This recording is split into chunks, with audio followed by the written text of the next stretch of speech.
Ibu yang terkasih,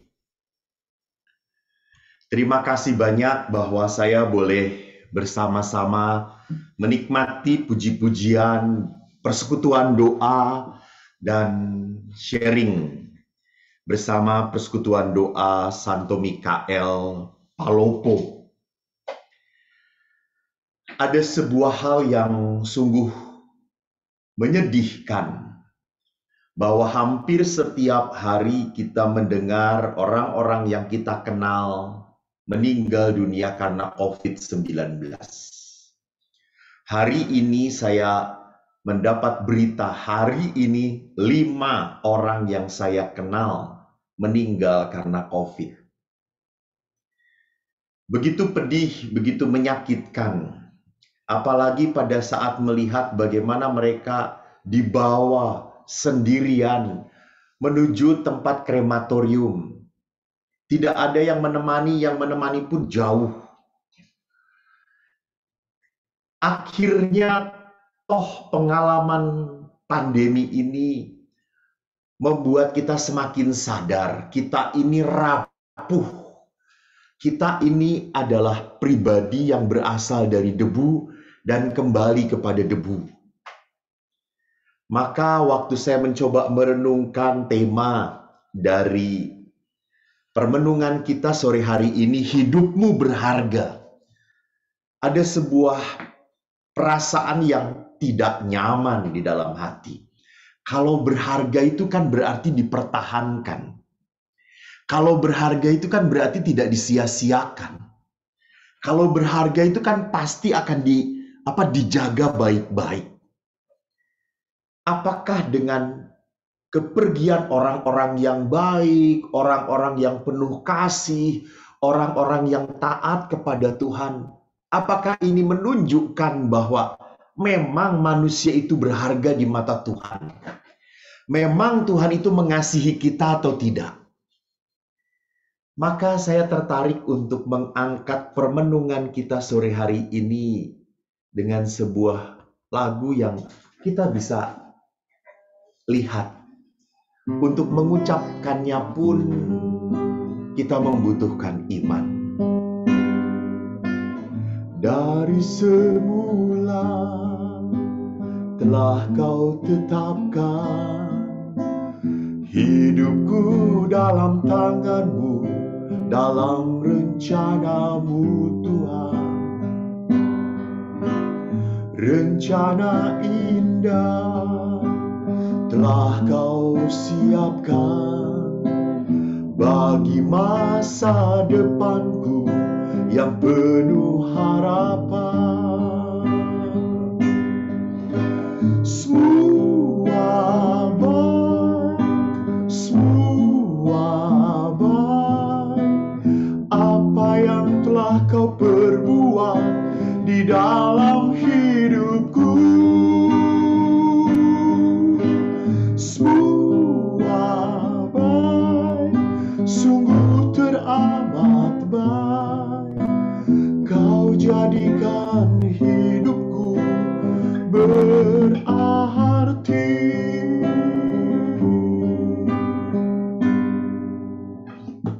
Bapak Ibu, lihat Tuhan berkata, semua baik, semua baik. Bahkan dari semula Tuhan telah menetapkan hidup kita ini ada di dalam tangan Tuhan. Hidup kita tidak di bawah kuasa pandemi. Hidup kita tidak di bawah kuasa ketakutan. Hidup kita tidak di bawah kuasa iblis. Hidup kita ada dalam tangan Tuhan. Maka kalau hidup ada di dalam tangan Tuhan, rencana indah telah kau siapkan bagi masa depanku yang penuh harapan. Saudara-saudara yang terkasih, kalau kita melihat kehidupan ini semata-mata hanya di dunia ini, hanya di sini saja, maka kematian pada saat pandemi akan kita lihat semata-mata sebagai penderitaan, sebagai kecelakaan, sebagai musibah. Maka kita harus melihat hidup dalam tangan Tuhan itu adalah hidup yang mencapai pada kekekalan. Hidup yang kembali kepada konsep manusia diciptakan berasal dari Tuhan dan kembali kepada Tuhan. Ini yang harus kita sadari. Maka kalau kita sadar bahwa hidup manusia ini adalah hidup yang berasal dari Tuhan dan kembali kepada Tuhan, lagu tadi bukanlah sebuah kekosongan. Hidupku dalam tangan-Mu, dalam rencana-Mu Tuhan.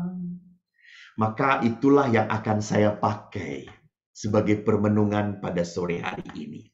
Walaupun temanya benar, hidupmu berharga, maka keberhargaan manusia itu karena apa? Karena ada dalam rancangan Tuhan. Karena ada di tangan yang sungguh baik dan murah hati. Namun, seringkali iman kita, kepercayaan kita rapuh, hancur, dan kadang-kadang mempertanyakan rancangan damai sejahtera Tuhan. Mengapa manusia mempertanyakan rancangan kebaikan Tuhan? Karena seringkali kita menghadapi kehidupan tidak seperti yang kita rencanakan. Tidak seperti yang kita rancangkan. Banyak orang merencanakan, Romo, saya mau menikah dengan pilihan saya. Dia baik sekali, Romo. Dia menjaga saya, dia mengasihi saya, dia menerima saya apa adanya. Itu saat pacaran. Rupanya setelah menikah 5-10 tahun, Romo, langsung kita punya litani berjuta-juta kelemahan pasangan kita. Dan akhirnya kita berbicara kepada Tuhan, Tuhan, rupanya yang Kau beri ini tidak seperti yang saya bayangkan, Tuhan. Saya kembalikan ya Tuhan, silahkan ambil. Berarti Anda mendoakan supaya pasangan Anda dipanggil oleh Tuhan. Jadi saudaraku yang terkasih, lihat banyak sekali kenyataan-kenyataan dalam hidup yang sering sekali kita tidak bisa menerima begitu saja. Kita bingung, bahkan kita kehilangan kepastian. Kita sadar bahwa kita hidup di dunia yang tidak aman. Ada orang yang sudah protokol kesehatannya baik, tidak pernah pergi kemana-mana. Lah kok kena juga. Ada orang yang sehat, olahraganya bagus, makan vitamin. Lah kok kena COVID dan meninggal juga. Maka pada saat seperti ini kita makin bisa melihat bahwa akhirnya manusia itu bisa dihancurkan. Pertama-tama yang harus kita lihat adalah apa? Bisa hancur badannya. Betul, bisa hancur badannya. Tetapi manusia akan semakin ambruk kalau hancur juga iman, kepercayaan, harapan, dan cintanya. Jadi kalau 3 keutamaan ini, iman, harapan, dan cintanya juga ambruk, maka di dalam hidup orang itu sudah tidak akan ada lagi semangat untuk apa? Untuk hidup, untuk sehat, untuk maju dan berkembang. Maka itulah pentingnya kita bersekutu. Itulah pentingnya kita punya Tuhan. Itulah pentingnya kita saling menguatkan dan saling mendoakan. Supaya walaupun tubuh kita ini rapuh, tubuh ini mudah kena pandemi, mudah kena virus, tapi jangan sampai iman, harapan, dan cinta pun kena virus. Kena virus ketakutan, kekhawatiran yang berlebihan. Jadi kalau istilah anak-anak muda itu, takut sih takut, tapi jangan lebay lah. Jangan lebay. Kita harus sebagai seorang beriman, tetap harus sebagai seorang beriman pun jangan jadi yang berimannya nekat. Jadi disinilah perlu kebijaksanaan. Maka ada orang-orang tertentu yang menghadapi kehidupan, kebingungan, kehilangan, dan dia akhirnya melihat bahwa kalau demikian hidup itu menjadi sebuah beban. Hidup itu menjadi sebuah kumpulan penderitaan. Hal ini menyedihkan kalau ada orang yang melihat bahwa hidup itu adalah kumpulan penderitaan. Saya suka suka kadang-kadang bercanda waktu di rumah retret dengan anak-anak perempuan atau anak laki-laki gitu ya. Kalau ada anak laki-laki saya tanya, siapa yang mau jadi pastor atau menjadi frater? Lalu beberapa angkat tangan. Lalu ada beberapa perempuan, siapa yang mau jadi suster? Nggak ada yang angkat tangan. Lalu saya tanya kepada yang cantik, kamu jadi suster ya? Kamu kan Katolik, ibu mama papa kamu kan rajin, kamu jadi suster ya? Apa jawaban mereka? Iya, amit-amit, nggak mau, amit-amit, kata mereka itu. Kurang ajar, kenapa? Romo suster-suster itu kelihatan wajahnya semuanya menakutkan, serem. Nanti jadi suster itu menyeramkan. Jadi lihat, kenapa sampai ada anak-anak yang tidak tertarik? Karena apa? Menyeramkan. Jangan-jangan hidup kita pun sama. Kita itu hidup sebagai pribadi yang penuh dengan apa? Kesakitan. Maka orang itu kalau hidupnya penuh kesakitan, hidupnya tidak akan pernah membawa sukacita. Kenapa? Karena hidup dia merasa terbeban. Jadi hidup ini bukan sebagai panggilan, berkat, rahmat Tuhan, tetapi hidup ini adalah sebagai perjalanan meniti salib. Bapak Ibu, walaupun kita memanggul salib, rasanya Tuhan pun tidak menghendaki kita memanggul salib dengan wajah yang cemberut dan penuh penderitaan. Bukan. Bahkan Paus pun mengatakan, jangan sampai menjadi orang Katolik dengan wajah-wajah seperti orang yang pulang dari kuburan. Seperti wajah-wajah orang Palopo ini, mendengarkan renungan semuanya serius. Jangan terlalu serius. Apakah Anda tidak punya snack? Tidak dikirim snack kah oleh panitia? Pelit sekali panitia ini. Tolong kirim snack lewat WA, gitu ya. Biar dijilatin handphonenya, gitu. Jadi Bapak Ibu yang terkasih, kita harus mempunyai wajah yang penuh sukacita. Dan itu hanya terjadi kalau kita bisa melihat bahwa kehidupan ini adalah perjalanan anugerah demi anugerah. Maka orang-orang tertentu tidak bisa melihat perjalanan ini menjadi sebuah berkat, bahkan menjadi beban karena mereka melihat bahwa hidup mereka tanpa arti, tanpa makna.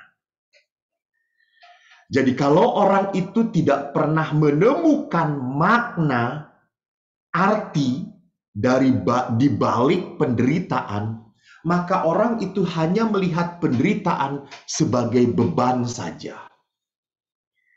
Dan kalau orang itu melihat hidup ini hanya sebagai beban, maka dia akhirnya apa? Dia akhirnya melihat kehidupan tidak pernah sebagai berkat. Kalau seperti itu, dia akan menjadi pribadi apa? Menjadi pribadi yang selalu berusaha untuk apa? Untuk melihat penderitaan ini, menghilangkan penderitaan ini secepatnya. Jadi dia tidak mau menderita berkepanjangan. Bagaimana dia supaya bisa menghilangkan penderitaan ini? Dia akan sibuk cari kesibukan, banyak kegiatan, banyak pelayanan, tidak mau diam. Tidak mau bertekun dengan menghadapi apa sih sebetulnya yang ada dalam hati saya. Apa kekecewaan saya, apa kesedihan saya, apa kepedihan saya. Atau orang itu melarikan diri kepada hal-hal yang sesat. Misalnya apa? Minum-minum, mabok, menikmati seksualitas madat, supaya kesenangan ini bisa apa? Bisa melampiaskan kejengkelan, kepenatan, dan kebosanan hidup. Namun yang menyedihkan, ada orang-orang tertentu yang akhirnya sudah tidak tahan lagi dengan penderitaan. Maka kalau orang-orang tertentu itu sudah tidaklah tahan lagi dengan penderitaan, dia akhirnya punya keinginan untuk mengakhiri kehidupan. Jadi orang-orang seperti ini kenapa sampai berbuat seperti itu? Karena dia sudah tidak tahan menderita lagi.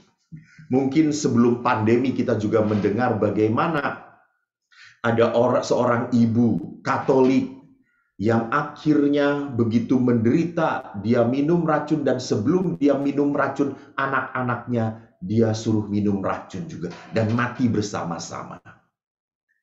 Ada orang yang COVID-19 kena, dia begitu kecewa, begitu putus asa, merasa tidak sembuh-sembuh, akhirnya loncat dari gedung. Jadi kenapa sampai seperti itu? Karena dia melihat bahwa dalam penderitaan ini mereka tidak menemukan kekuatan,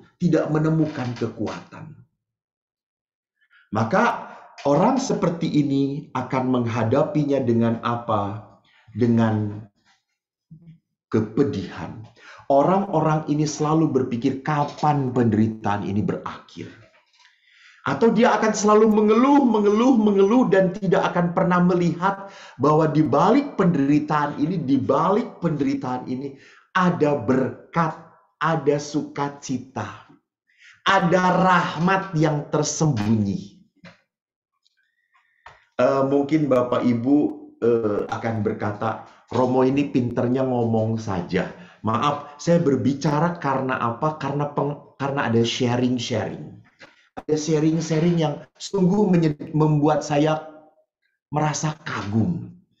Saya di paroki mencoba untuk mempunyai acara menghibur orang-orang yang kena COVID. Kadang-kadang saya telepon, kadang-kadang saya doakan video call. Lalu kadang-kadang mereka juga pertemuan rosario supaya orang-orang yang kena COVID ini tumbuh harapannya. Bahkan dengan para penyintas, saya tanya, apa sih yang sebetulnya kalian harapkan dari gereja? Jangan sampai gereja itu melihat penderitaan umat yang tiba-tiba isolasi mandiri, sudah pekerjaannya diputuskan, tidak bisa apa-apa, gereja hanya diam saja. Apa yang bisa kita lakukan? Dan mereka berkata, Romo, doa itu adalah kekuatan bagi kami. Membuat kami merasa disapa, membuat kami merasa dicintai. Banyak yang berkata, Romo, pada saat nama kami disebut dalam perayaan Ekaristi, dalam rosario lingkungan, kami itu serasa menjadi bagian dari kalian. Kami tidak dilupakan oleh kalian. Doa itu menjadi imun yang membuat kami ingin sehat dan ingin sembuh kembali. Jadi lihat saudara-saudaraku yang terkasih, bahwa kita bisa tahu bahwa di dalam penderitaan ini toh akhirnya dia bisa melihat, oh saudara-saudaranya masih mengingat saya. Seorang bapak bersharing kepada saya bahwa dia adalah orang yang dulunya sangat tidak peduli dengan penderitaan orang lain. Dia ngomong jujur, dia tidak pernah memberi sedekah, nggak pernah. Memberi, apalagi beri sumbangan. Dia ngomong jujur, kalau kolekte pun, ini bapak ini yang ngomong ya, saya nggak ngada-ngada. Kalau kolekte pun, dia cuma ngasih uang 2.000, asli. Dia mengatakan, dia ngomong, saya sudah siapkan dari rumah, saya lipat-lipat untuk kolekte 2.000. 2.000 Romo. Jadi seminggu sekali 2.000, sebulan berarti 4 kali 2.000, berapa? 8.000. Dia sampai hitung-hitung itu. Dan pada saat kena pandemi, pada saat kena COVID, dia satu keluarga kena COVID. dan harus isolasi mandiri. Dan dia sangat kaget bahwa lingkungan dari gereja Katolik yang lingkungan dia mengirim makanan sampai 14 hari kepada keluarga ini. Bahkan kadang-kadang ada ibu yang telepon, "Kamu mau makan apa? Saya buatkan." Dan pada suatu sore dia menangis. Pada saat hujan besar, dia melihat seorang ibu-ibu tua datang dan naruh di depan pintu dia makanan. Dan setelah COVID, bapak itu langsung berkata, "Romo, Tuhan menampar saya. Tuhan menampar saya. Karena COVID ini akhirnya membuat mata saya untuk berbagi berkat pada orang lain." Jadi lihat di sini bahwa ada orang-orang tertentu yang melihat musibah itu menjadi jalan Tuhan untuk mendidik saya. Jadi tidak hanya melihat musibah itu sebagai hal yang menyakitkan, menakutkan, dan hal yang membuat saya menderita belaka. Tidak. Dan ini adalah apa? Ini adalah kemampuan seorang beriman untuk melihat di balik penderitaan ada berkat. Dan inilah yang akan saya angkat bagaimana di dalam kitab Nabi Yeremia bab 29 ayat 11 sampai 14 yang tadi saya katakan. Saya bacakan. "Sebab aku ini mengetahui rancangan-rancangan apa yang ada padaku mengenai kamu. Demikianlah firman Tuhan, yaitu rancangan damai sejahtera dan bukan rancangan kecelakaan, untuk memberikan kepadamu hari depan yang penuh harapan. Dan apabila kamu berseru dan datang untuk berdoa kepadaku, maka aku akan mendengarkan kamu. Apabila kamu mencari aku, kamu akan menemukan aku. Apabila kamu menanyakan aku dengan segenap hati, aku akan memberi kamu menemukan aku. Demikianlah firman Tuhan, dan aku akan memulihkan keadaanmu dan akan mengumpulkan kamu dari antara segala bangsa dan dari segala tempat kemana kamu telah kucerai-beraikan. Demikianlah firman Tuhan, dan aku akan mengembalikan kamu ke tempat yang dari mana aku telah membuang kamu." Saudaraku, Yeremia menulis pada umat Israel, di mana pada tahun 580 sebelum Masehi, Yerusalem hancur dan bangsa Israel dibuang. Dan pada saat mereka berada di tanah pembuangan, mereka putus asa. Mereka merasa bersalah, mereka merasa karena mereka sudah mengkhianati Tuhan. Mereka tidak menyembah Allah, malah menyembah Baal, malah menyembah dewa-dewa asing. Dan akhirnya mereka meratap. Lihat di dalam Mazmur 74, 79 bahwa bahkan dalam kitab Nabi Yeremia 56 pun muncul seperti itu. Dan di tengah-tengah ketakutan, di tengah-tengah kekacauan, di tengah-tengah kegalauan batin mereka, Yeremia hadir dengan antusiasme yang penuh harapan. Hadir sebagai seorang nabi yang penuh kepercayaan. Maka lihat bagus sekali kata-katanya. Saya kembalikan, lihat. "Apabila kamu berseru, datang untuk berdoa, aku mendengarkan kamu. Apabila kamu mencari aku, kamu akan menemukan aku. Dan apabila kamu menanyakan aku dengan segenap hati, aku memberi kamu menemukan aku." Jadi perhatikan bahwa Tuhan itu bukan Allah yang menutup dan menghindari penderitaan manusia. Selama manusia datang kepada Tuhan, Tuhan selalu ada di situ. Maka tidak aneh kalau di dalam Injil Matius, Yesus sendiri berkata, "Datanglah kepadaku kalian semua yang letih, lesu, berbeban berat. Aku akan memberikan kelegaan kepadamu." Jadi, saudaraku yang terkasih, lihat bahwa tadi saya katakan manusia kita menghadapi penderitaan, sakit, pandemi boleh menghancurkan tubuh kita. Boleh, karena tubuh kita rapuh. Karena imun kita kan seringkali tidak bisa diatur. Kita sudah minum obat, kita sudah minum vitamin, kita sudah olahraga, kita sudah pakai masker. Tapi seringkali virus itu, apalagi sekarang virusnya ini kan bermutasi gitu ya. Nggak tahu di Palopo ini apakah bermutasi atau tidak ya. Mungkin di Palopo itu kan jauh dari dunia akhirat gitu ya. Jauh dari segala-galanya. Virusnya masih virus yang lama gitu. Kalau saya ini di Jakarta, di Tangerang, virusnya sudah Delta, Omega, Alpha dan Omega gitu ya. Udah sampai Alpha dan Omega seperti Yesus Kristus gitu ya. Sudah macam-macam virusnya. Sudah tidak hanya droplet, tapi terbang kemana-mana lah gitu ya.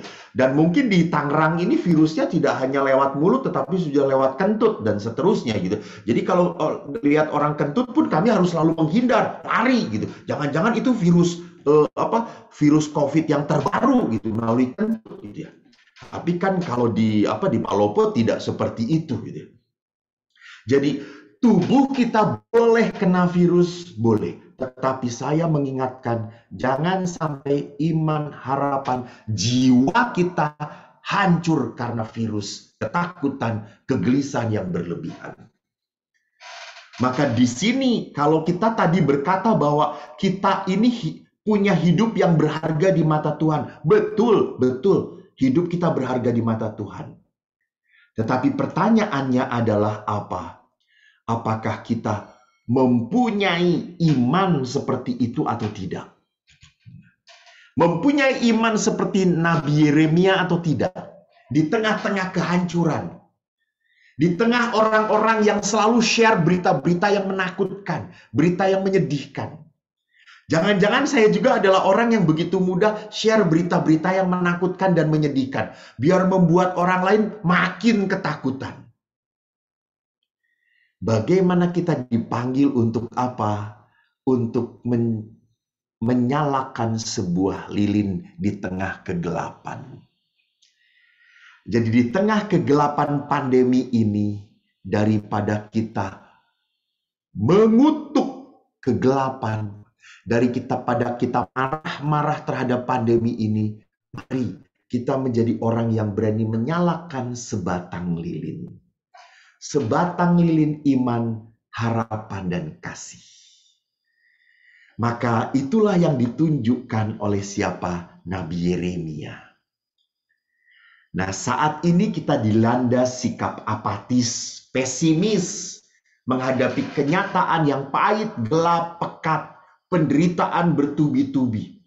Banyak orang yang menangis, berteteskan, berlinangan air mata karena ditinggalkan orang-orang yang disayang. Maka sekarang apa sesungguhnya yang membuat orang bisa bertahan di dalam situasi yang demikian? Mari kita belajar kembali kepada firman Allah.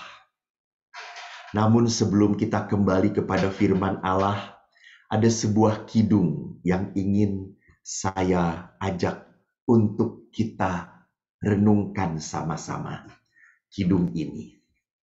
Saya yakin Bapak Ibu pernah mendengarkan kidung ini. Indah sekali kata-katanya. Hatiku tenang berada dekatmu, kaulah jawaban hidupku. Hatiku tenang berada dekatmu. Kau yang pelihara hidupku, pertolonganmu begitu ajaib. Kau telah memimpiku di saat aku tak sanggup lagi. Di situ tanganmu bekerja, pertolonganmu begitu ajaib. Kau telah memikat hatiku. Kini mataku tertuju padamu. Ku rasakan kasih-Mu, Tuhan. Lihat, jadi yang penting apa yang tadi katakan? Pertolonganmu begitu ajaib, Kau telah memikat hatiku. Ini yang baik. Kini mataku tertuju padamu. Ku rasakan kasih-Mu, Tuhan. Jadi dari lagu ini kita harus lihat apa? Kita harus punya mata yang setia menatap Tuhan, yang setia menatap dan mencari Tuhan. Ini yang diajarkan oleh Nabi Yeremia. Kalau engkau mencari aku akan bisa ditemukan. Kalau engkau berdoa, aku akan mendengarkan. Maka mari kita belajar mencari Tuhan seperti siapa? Seperti anak bungsu yang hilang. Ya, saya senang sekali kisah anak bungsu yang hilang ini menggambarkan pribadi kita, Anda dan saya. Kita seringkali mencari Tuhan, mencari Bapa, mencari kerahiman Allah, dan akhirnya kita tidak sadar bahwa kita berada di dalam tangan kerahiman Tuhan. Tapi kita melarikan diri. Maka saatnya kita bacakan Injil Lukas. Mbak Sri, daripada Mbak Sri nongkrong saja, tolong bacakan Mbak Sri. Mbak Sri Nining. Ready, Pastor. Ya, tolong bacakan Mbak Sri. Baik. Lukas 19 ayat 11 sampai 32. Yesus berkata lagi, ada seorang mempunyai 2 anak laki-laki. Kata yang bungsu kepada ayahnya, Bapa, berikanlah kepadaku bagian harta milik kita yang menjadi hakku. Lalu ayahnya membagi-bagikan harta kekayaan itu di antara mereka. Beberapa hari kemudian, anak bungsu itu menjual seluruh bagiannya itu, lalu pergi ke negeri yang jauh. Di sana ia memboroskan harta miliknya itu dengan hidup berfoya-foya. Setelah dihabiskannya semuanya, timbullah bencana kelaparan di dalam negeri itu, dan ia pun mulai melarat. Lalu ia pergi dan bekerja pada seorang majikan di negeri itu. Orang itu menyuruhnya ke ladang untuk menjaga babinya. Lalu ia ingin mengisi perutnya dengan ampas yang menjadi makanan babi itu. Tetapi tidak seorang pun yang memberikannya kepadanya. Lalu ia menyadari keadaannya. Katanya, betapa banyaknya orang upahan Bapakku yang berlimpah-limpah makanannya. Tetapi aku di sini mati kelaparan. Aku akan bangkit dan pergi kepada Bapakku dan berkata kepadanya, Bapa, aku telah berdosa terhadap surga dan terhadap Bapa. Aku tidak layak disebutkan anak Bapa. Jadikanlah aku sebagai salah seorang upahan Bapa. Maka bangkitlah ia dan pergi kepada bapaknya. Ketika ia masih jauh, ayahnya telah melihatnya. Lalu tergeraklah hatinya oleh belas kasihan. Ayahnya itu berlari mendapatkan dia, lalu merangkul dan mencium dia. Kata anak itu kepadanya, Bapa, Aku telah berdosa terhadap sorga dan terhadap Bapa. Aku tidak layak lagi disebutkan anak Bapa. Tetapi ayah itu berkata kepada hamba-hambanya, lekaslah bawa kemari jubah yang terbaik, pakaikanlah itu kepadanya, dan kenakanlah cincin pada jarinya, dan sepatu pada kakinya. Dan ambillah anak lembu tambun itu, sembelilah dia, dan marilah kita makan dan bersuka cita. Sebab anakku ini telah mati dan menjadi hidup kembali. Ia telah hilang dan didapat kembali. Maka mulailah mereka bersukaria. Demikianlah Injil Tuhan. Terpujilah Kristus. Terima kasih Mbak Sri. Sama Pastor. Memang perikop ini tidak selesai di sini. Masih ada bagaimana sikap anak sulung. Saya tidak akan bacakan karena saya tidak akan bahas tentang anak sulung. Saya tertarik mendalami anak bungsu. Jadi kalau kita bisa melihat anak bungsu ini berada dalam situasi yang nyaman sebetulnya. Berkelimpahan, tidak menghadapi masalah. Tetapi aneh. Kenapa pada saat dia tenang-tenang saja, dia malah menjadi pribadi yang sombong dan tidak menghargai ayahnya. Ia malah mau melarikan diri. Melarikan diri dari apa? Dari kenyamanan.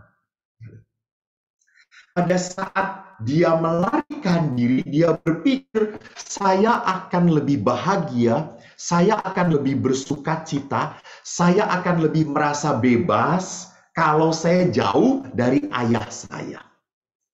Dan apa yang akhirnya dihadapi, betul-betul sekejap, dia memang lebih suka cita, dia memang lebih bebas, dia memang lebih senang, hanya sekejap. Tapi akhirnya apa? Dia menemukan penderitaan. Bahkan tidak hanya menemukan penderitaan, dia akhirnya kehilangan. Tidak hanya teman-temannya, tetapi yang hancur adalah apa? Dia kehilangan harga dirinya. Kenapa sampai kehilangan harga diri digambarkan di sini? Dia bekerja di tempat babi. Bagi orang Yahudi di dalam kitab Imamat dikatakan babi itu adalah barang yang haram.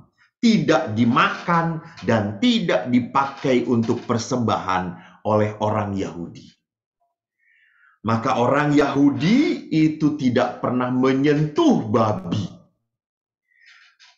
Anak bungsu tadi tidak hanya menyentuh babi, tapi dia mau makan makanan babi. Ini kan berarti apa? Dia rendah banget. Dia hancur banget. Dia jatuh ke dalam penderitaan yang paling parah. Dan lihat apa yang dialami oleh anak bungsu adalah apa? Dia akhirnya sadar bahwa orang itu menemukan titik balik dalam kehidupan. Apa itu titik balik? Titik balik itu artinya apa? Pertobatan. Titik balik itu artinya apa? Orang akhirnya menemukan benar Tuhan yang hanya bisa kita andalkan. Jadi maaf ya kalau saya boleh bicara, pandemi ini pun membuat orang sampai pada titik balik. Pandemi ini pun akhirnya membuat orang berkata, hanya Tuhan yang bisa menjadikan kekuatan kita. Saya ingat di sini ya, saya maaf tidak terlalu tahu situasi di Palopo, maaf sekali karena di berita juga kurang disebutkan. Mungkin karena di Palopo tenang-tenang saja gitu ya. Jadi di sini itu rebutan rumah sakit, oksigen pun rebutan. Saya ingat ada orang kaya yang masuk minta bantuan dokter supaya bisa masuk rumah sakit. Dan dia masuk rumah sakit dan dia berkata, saya mau bayar berapapun, tolong kasih tempat di mana saya sendirian. Lalu dokter itu berkata, "Pak, maaf, untuk sekarang uang itu nggak laku. Uang itu nggak laku." Menyedihkan sekali gitu ya. Jadi uang itu tidak bisa membayar. Karena apa? Penuh. Karena penuh. Lalu saya pun mendampingi seorang yang bapak ini diberi obat yang terbaik. Jadi obat yang terbaik itu katanya bukan plasma lagi, tapi di atas plasma itu gamas. Itu mahal sekali, berapa puluh juta gitu ya. Dia dimasukin sampai saudara-saudaranya berkata, sudah masukkan saja, masukkan. Nggak peduli mau berapapun cari, yang penting masukkan. Yang penting dia bisa hidup lagi, yang penting dia bisa sehat. Dan akhirnya apa? Panggil Tuhan juga, meninggal juga. Jadi rupanya apa yang kita miliki, apa yang kita andalkan, sekarang hancur. Hancur. Peristiwa ini akhirnya membuat kita harus sadar. Kita harus sadar. Hanya Tuhan yang bisa kita andalkan. Ini yang disebut dengan titik balik. Titik balik. Orang bisa saja berbalik kepada Tuhan, tidak semuanya. Ada juga orang yang seperti ini malah memaki-maki Tuhan dan menyalahkan Tuhan. Bahkan ada orang yang berkata, Romo, mungkin ini akan terjadi seperti dulu Nabi Nuh.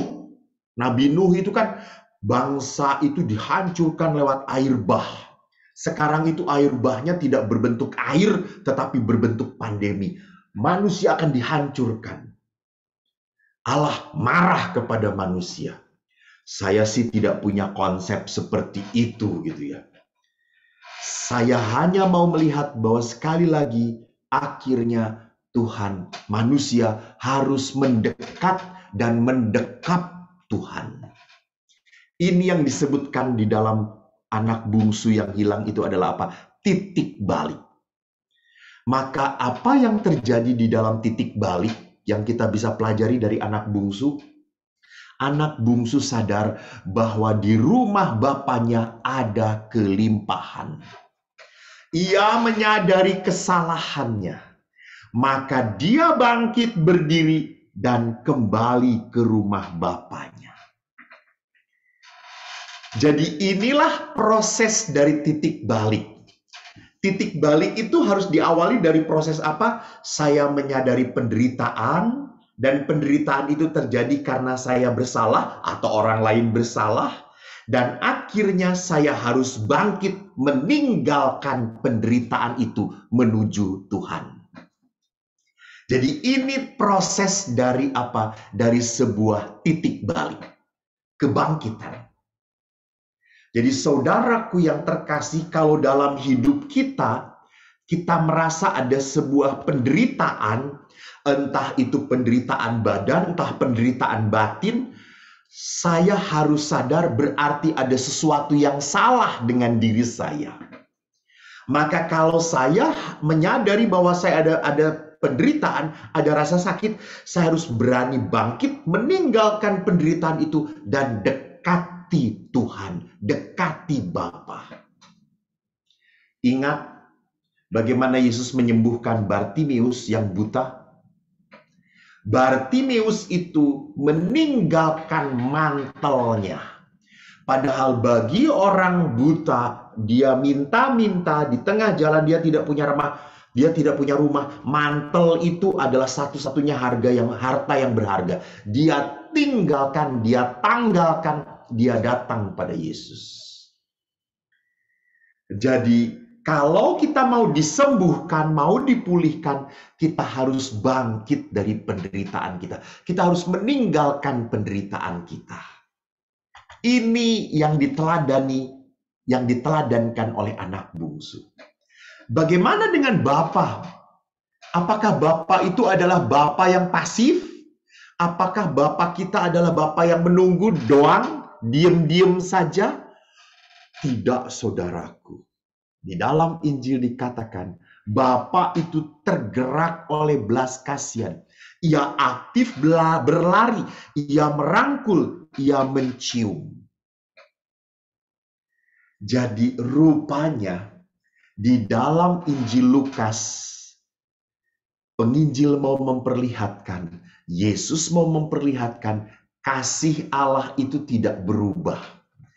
Mau anak ini sebelum dia ngaco, pada saat ngaco dan pada saat ia kembali lagi, kasih Bapa itu tetap porsinya sama, 100%. Jadi kasih Tuhan itu tidak pernah berkurang karena dosa dan kesalahan kita. Ini yang harus ada di dalam benak kita. Maka kalau kita sudah tadi belajar bagaimana supaya kita mencapai titik balik, bagaimana kita sadar bahwa saya menderita, saya harus meninggalkan penderitaan itu dan ke Bapa, maka ada 2 langkah yang kita harus lakukan supaya kita sampai kepada berkat Tuhan. Sampai kepada tema kita yang tadi kita lihat, bahwa kita itu manusia-manusia yang berharga di mata Tuhan. Pertama, kita harus menjadi pribadi yang mau liberation, membebaskan. Membebaskan apa? Membebaskan hidup kita dari penderitaan. Jangan menjadi orang yang senang menyimpan sakit. Jangan menjadi orang yang senang menyimpan rasa kecewa, rasa jengkel di dalam batin. Kita harus berani menjadi pribadi yang membebaskan. Liberation. Dan yang kedua, setelah kita liberation, kita harus melakukan sebuah pembaruan, restoration. Nah, bagaimana kita bisa melakukan ini? Lihat, syarat mutlak untuk merasakan kerahiman Allah adalah pertobatan. Pertobatan. Dan pertobatan itu berarti apa? Liberation. Maka di dalam Injil Lukas bab 18 ayat 14, ini adalah orang Farisi dan pemungut cukai yang sedang berdoa. Pemungut cukai itu berkata apa? Ya Allah, kasihanilah aku orang berdosa ini. Dan ia sampai menebah-nebah dada. Dan Yesus berkata apa? Orang ini pulang ke rumahnya sebagai orang yang dibenarkan Allah. Kenapa? Karena orang ini mau membebaskan rasa bersalahnya. Dia tidak pernah menyombongkan kehebatannya di mata Tuhan. Tidak. Dia mengakui kelemahannya. Dia mengakui kerapuhannya. Dia mengakui kesalahannya. Maka saudara-saudaraku yang terkasih, memang pandemi ini pun harus menjadikan kita sadar, Tuhan, tubuh kami ini rapuh. Hidup kami ini mudah goyah dan mudah jatuh. Jadi pengakuan akan kerapuhan itu bukan berarti membuat saya akhirnya tidak hebat lagi. Memang kita bukan manusia yang hebat, tidak. Kita itu menjadi hebat karena bersama Tuhan. Karena kita rapuh, karena kita mudah jatuh, karena kita mudah hancur, maka kita butuh Tuhan. Jadi kalau orang merasa kuat, saya berpuasa, saya berdoa, saya memberi sedekah, orang seperti ini tidak membutuhkan Tuhan. Tuhan butuh orang-orang yang Yang merasa tidak mampu. Disinilah liberation terjadi, pembebasan. Yang kedua, kita harus melakukan sebuah restorasi. Restoration ini dikatakan oleh Paulus. Paulus mengingatkan bahwa pada saat orang mau memperbaharui kehidupan, orang itu harus mempunyai hati yang ikhlas. Hati yang sukacita dalam berbagi.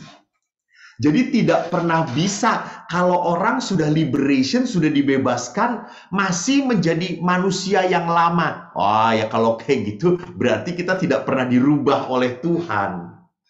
Jadi kalau orang sudah mengalami pembebasan, dimurnikan oleh Tuhan, orang itu harus menjadi pribadi yang hidup baru, hidup dalam roh. Maka Bapak Paus dalam audiensi tahun 2013 mengatakan sangat jelas sekali bahwa manusia itu harus dirasuki dan dituntun oleh roh Allah. Maka bisa mengalami restorasi. Jadi kalau manusia itu dituntun oleh roh Tuhan, berani dituntun oleh roh Tuhan, di mana Tuhan itu menuntun mungkin ke tempat yang tidak kita sukai, ya sudahlah. Karena itu maunya roh Tuhan. Maka kita berani menghadapi di tempat-tempat yang tidak kita sukai. Kenapa? Bukan karena kita hebat. Karena Tuhan ada bersama kita. Jadi, pertolonganmu begitu ajaib. Kaulah telah memikat hatiku dan di saat aku tak sanggup lagi, di situ tanganmu bekerja. Lihat di situ. Jadi walaupun kita dituntun ke tempat pandemi, tempat yang tidak menyenangkan ini, tapi kita tetap berani hadir karena Allah menyertai kita. Ini restorasi iman. Maka Paulus memperlihatkan orang yang direstorasi iman adalah orang yang hidup di dalam buah-buah roh. Maka terakhir, ini slide terakhir supaya Bapak Ibu tidak kecapean. Bagaimana supaya hidup kita direstorasi oleh Tuhan? Pertama, kita harus mengenal Allah. To know Him. How? Bagaimana saya bisa mengenal Tuhan? You read the Bible lah. Kalau kata bahasa orang-orang Malaysia, read the Bible lah gitu ya. Baca kitab suci. Barang siapa mau mengenal Allah, dia harus membaca firman. Bersyukurlah kita sebagai orang Katolik di saat kita mengikuti perayaan Ekaristi, firman Allah yang disajikan sebagai santapan hati kita, jiwa kita. Maka pada saat Anda ikut perayaan Ekaristi, dengarkanlah firman Allah baik-baik. Kalau Anda malas membaca, ya sudah, ikuti perayaan Ekaristi tiap hari. Tapi kalau tidak bisa, ya bacalah. Bapak Paus ingat sekali saya menulis surat kepada para lansia. Para lansia tolonglah setiap hari baca satu lembar saja kitab suci. Baca satu lembar firman Allah. Yang kedua apa? You must love Him, mencintai Dia. Bagaimana kita mencintai Allah? Kita mencintai Allah dengan apa? Dengan setia menjalani panggilan Anda masing-masing. Itulah cara mencintai Tuhan. Kalau Anda dipanggil untuk menjadi seorang suami, jadilah suami yang menyejahterakan anak dan istri Anda. Kalau saya dipanggil sebagai seorang imam, jadilah seorang imam yang hidup dalam doa. Jadilah seorang imam yang mencintai umat-umatnya. Kalau Anda dipanggil menjadi seorang awam dan tidak menikah, jadilah orang yang selalu bisa memberikan arti kasih kepada orang lain. Hidupmu semakin bermakna kalau Anda itu membawa sukacita, kebahagiaan pada orang lain. Jadi kita mencintai Tuhan itu tidak muluk-muluk, tidak semata-mata harus melakukan sesuatu yang besar. Tidak, setialah dengan panggilan Anda, itu sudah cukup. Yang ketiga, kita harus mengenang Dia. Mengenang dia, ingat di dalam apa? Perayaan Ekaristi. Perayaan Ekaristi. Jangan pernah lupa perayaan Ekaristi adalah sakramen di mana Tuhan memberi santapan pada jiwa kita. Pada jiwa kita. Kalau jiwa Anda sampai kehilangan kepercayaan kepada Tuhan, kehilangan harapan kepada Tuhan, berarti Anda kurang berekaristi, kurang diberi makan oleh Tuhan. Saya sering ekaristi, Pastor, sering mengikuti secara online. Ya mungkin, tapi Anda ngikutinya sambil tiduran.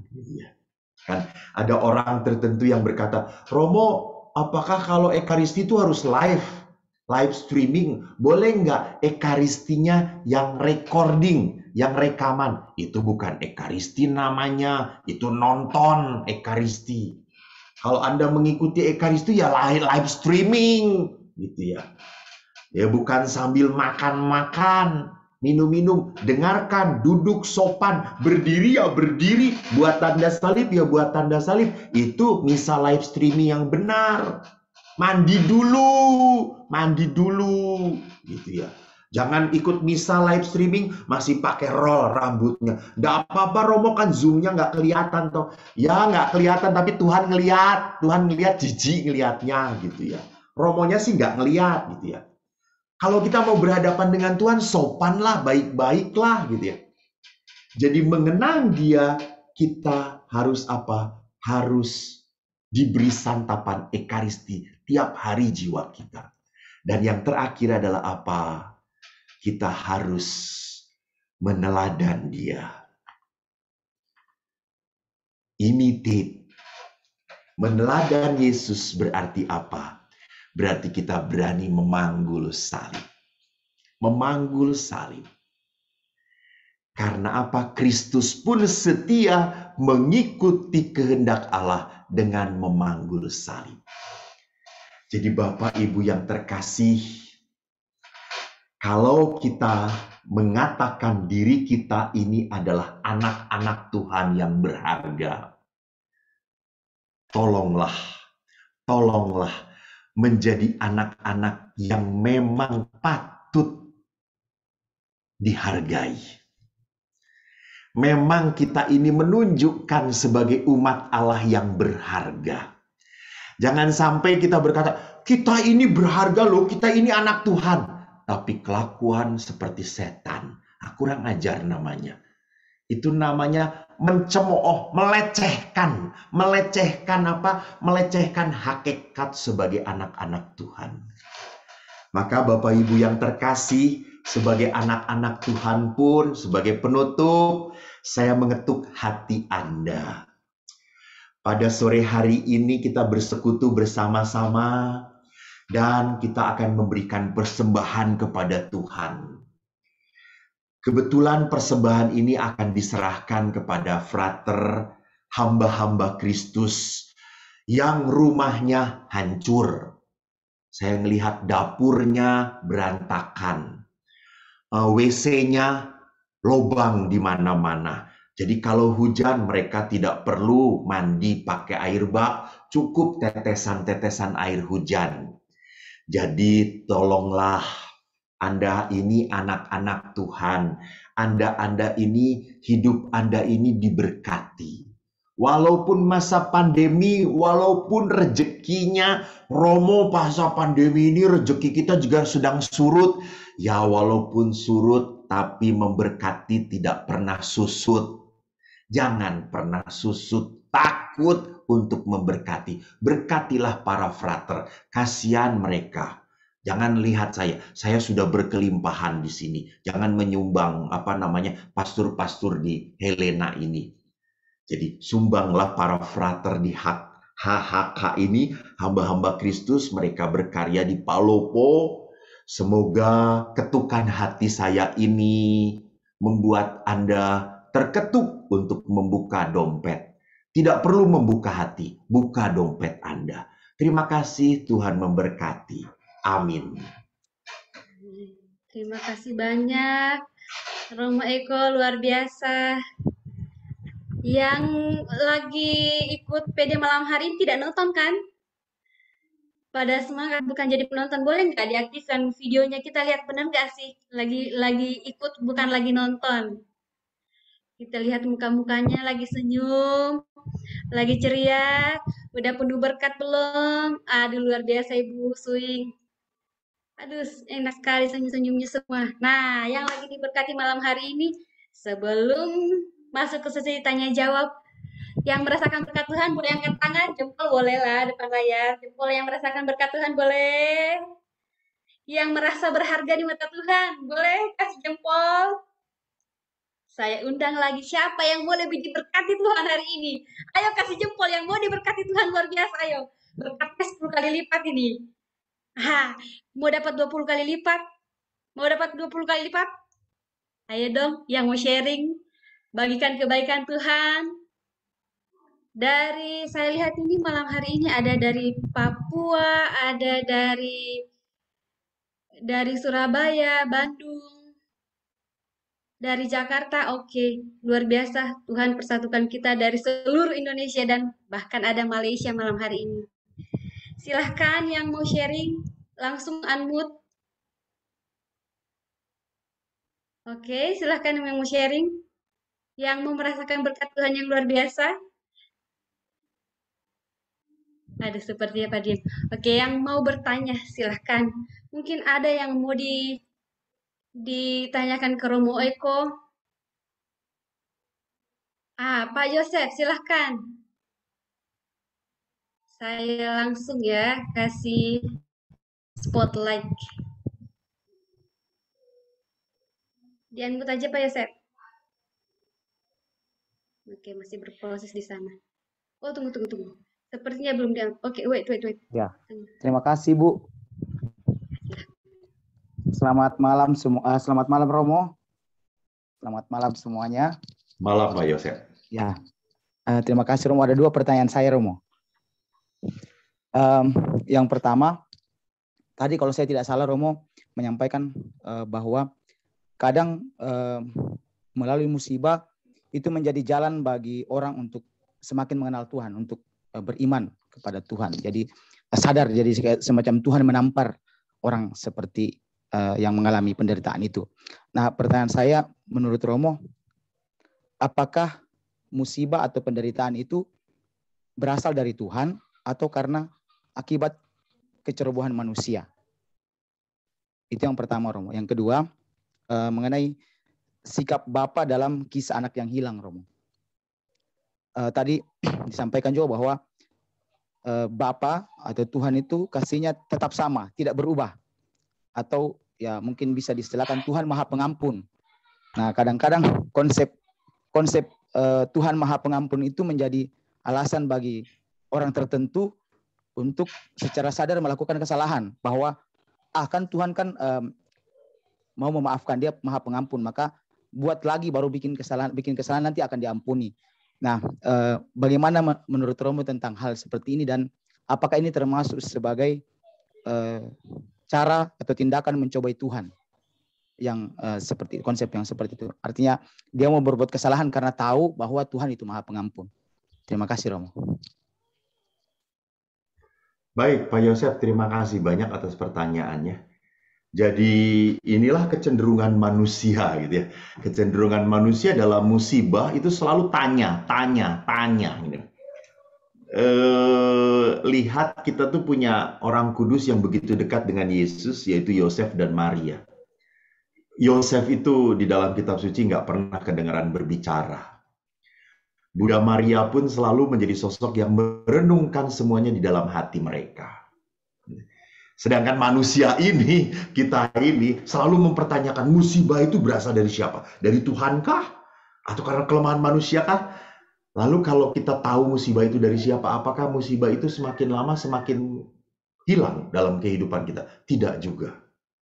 Jadi inilah memang seringkali tendensi kita ya, ingin selalu jelas.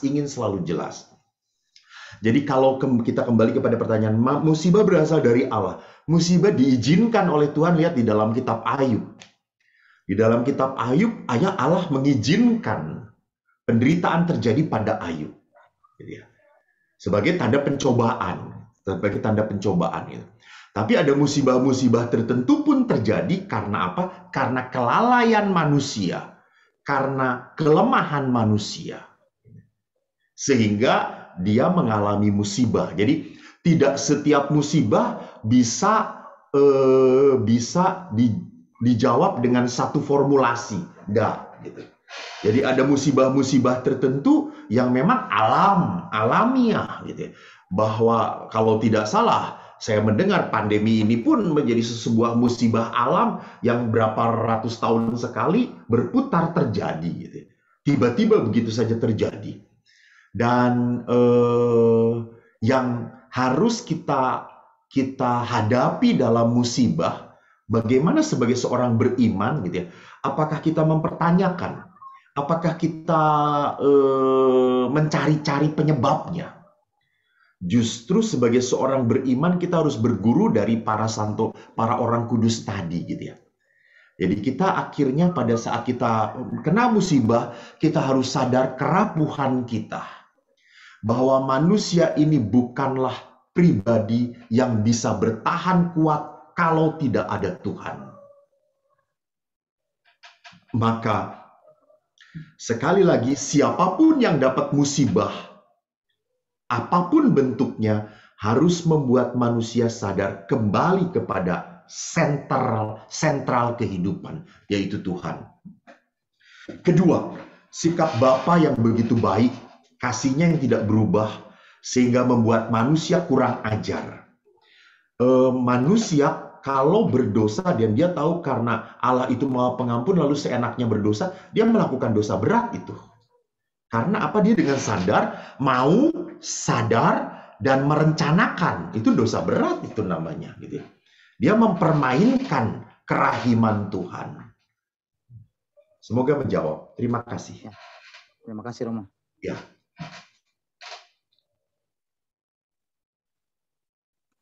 Baik.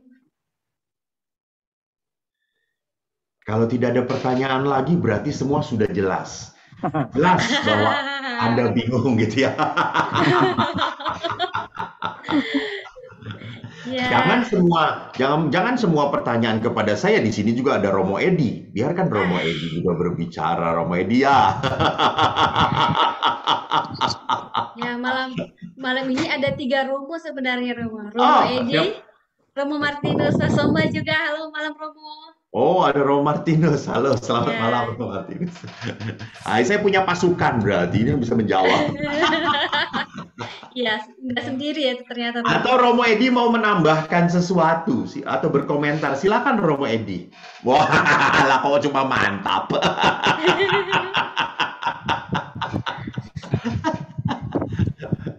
Terima kasih Romo Edi atas kebersamaannya. Bapak Ibu silahkan nih yang mau bertanya. Ada 3 yang terpampang di depan mata kita nih. Jarang-jarang kita ketemu Romo langsung bertiga di Zoom. Ayo Bapak Ibu teman-teman semua yang mau bertanya silahkan. Atau ingin sharing dapat penguatan dari Romo.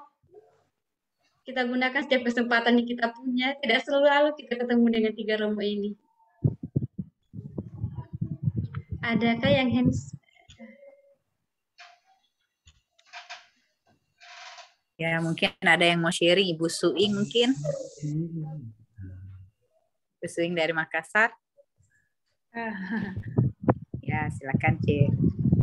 Ya, awalnya enggak, tapi oke lah, mumpung ada Romo.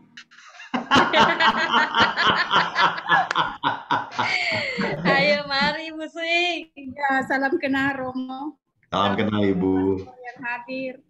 Maaf, saya ini orang jauh. Jauh sekali sebenarnya, saya bukan di Makassar, tapi agak di luar kota dari Makassar. Sebenarnya saya bukan si bungsu yang hilang karena saya anak sulung. Bisa ditemukan sekarang di Palopo dengan Romo. Iya, kalau saya sebenarnya tinggal di pinggiran kota di Makassar. Daerah saya itu mungkin hanya saya yang Katolik. Dari seluruh Pastor Lukas itu, Santo Albertus Agung, saya adalah umat rukun yang paling jauh. satu-satunya. Jadi sebenarnya saya tidak hilang karena saya ditemukan.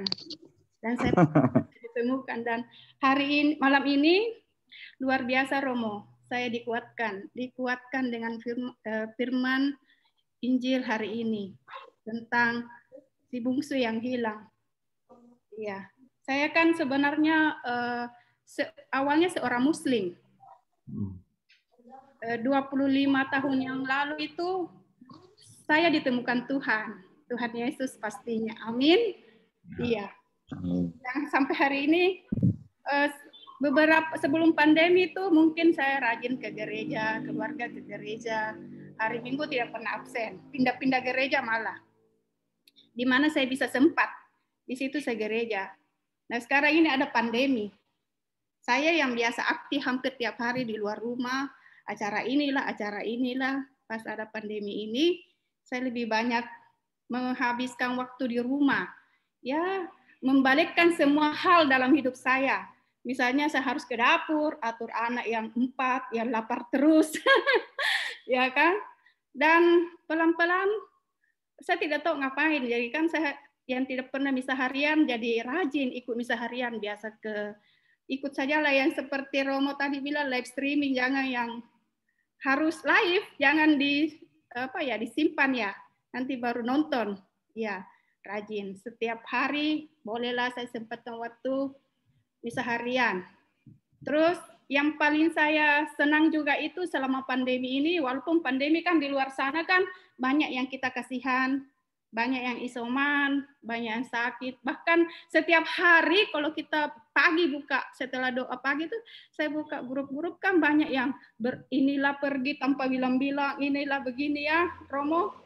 Tapi dari segi saya belajar untuk melihat sesuatu itu dari segi positifnya, terutama untuk saya.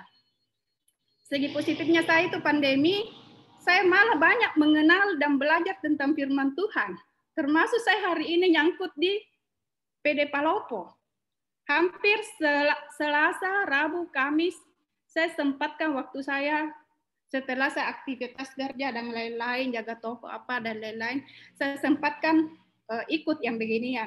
Dan puji Tuhan, sampai hari ini saya tidak pernah absen. Mudah-mudahan saya tidak gampang sakitan. Puji Tuhan ya.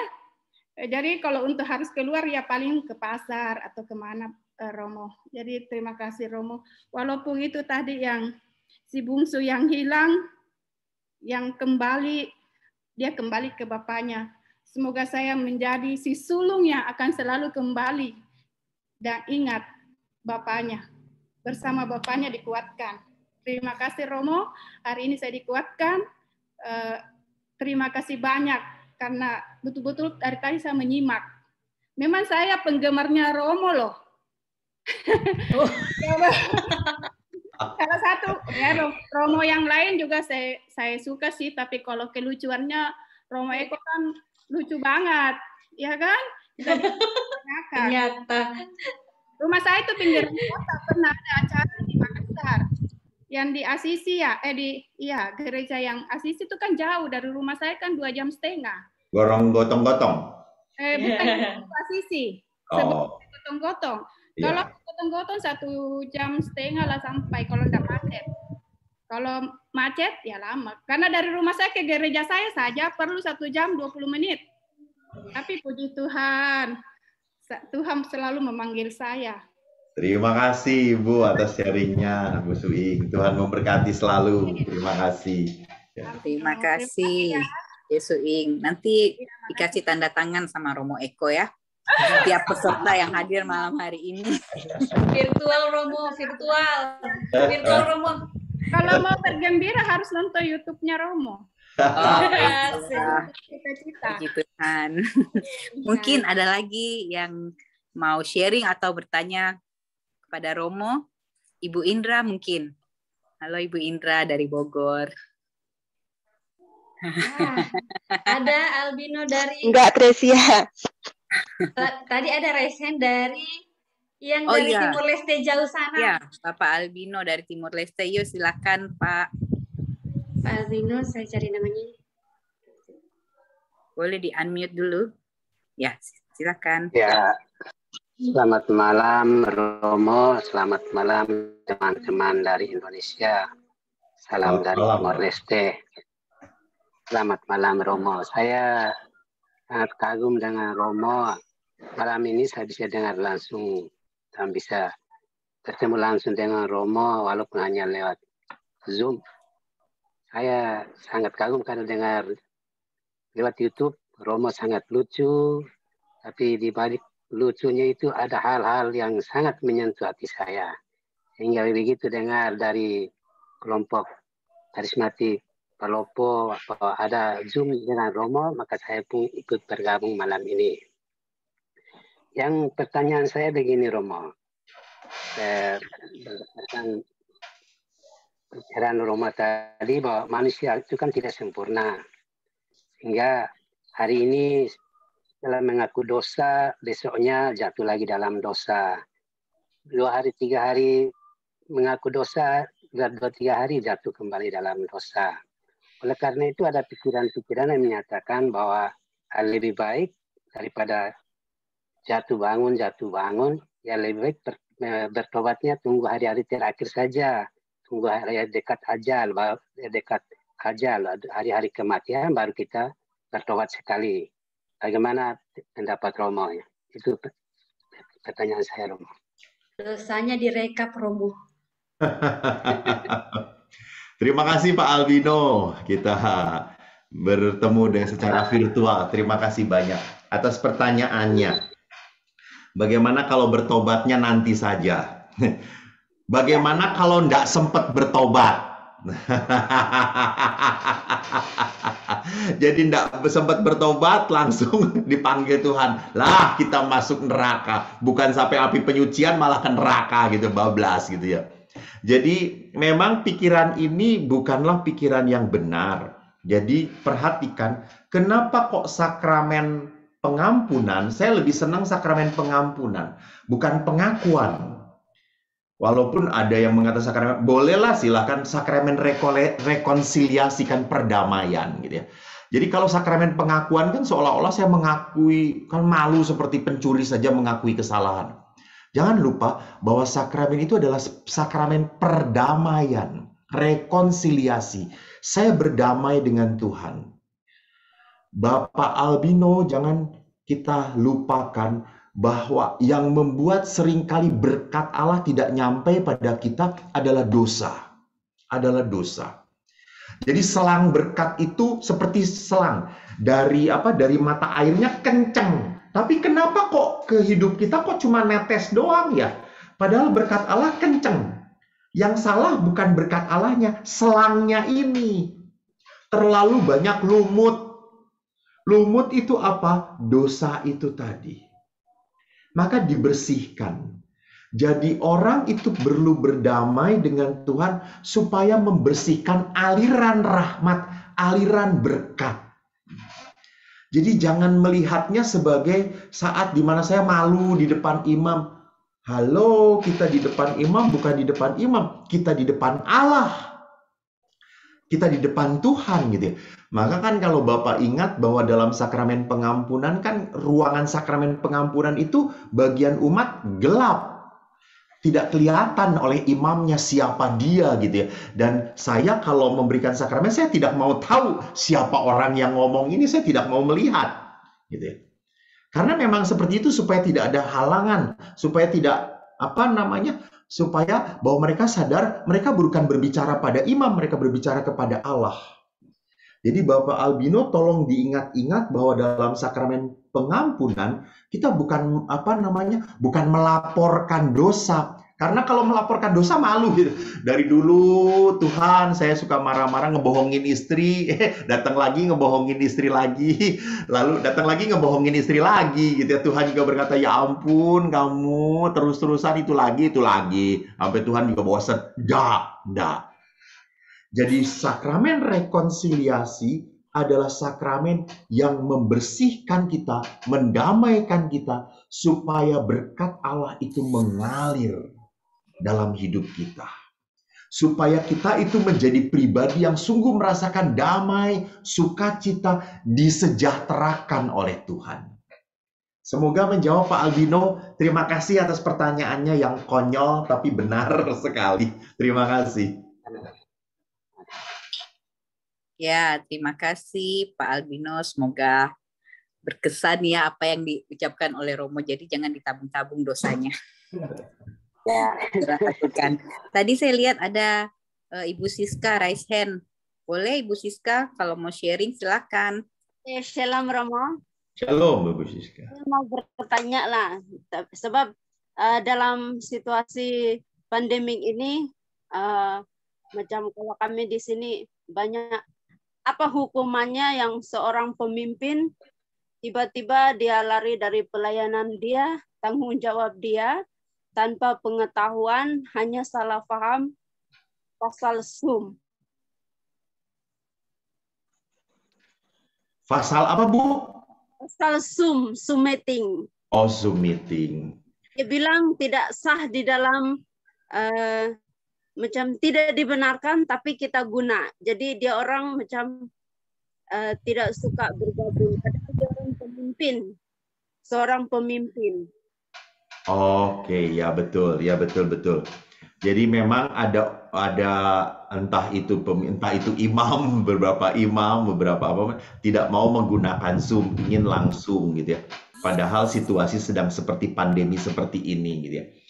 Memang pelayanan yang sesungguhnya harus terjadi secara aktual, kelihatan gitu itu. Saya juga mendoakan orang yang pandemi, orang yang COVID-19. Saya kan tidak bisa ketemu orang itu gitu ya. Saya tidak ketemu orang itu. Tapi pada saat kita video call, dia menangis, dia bahagia sekali. Saya bersyukur kepada Tuhan gitu. Saya bersyukur kepada Tuhan.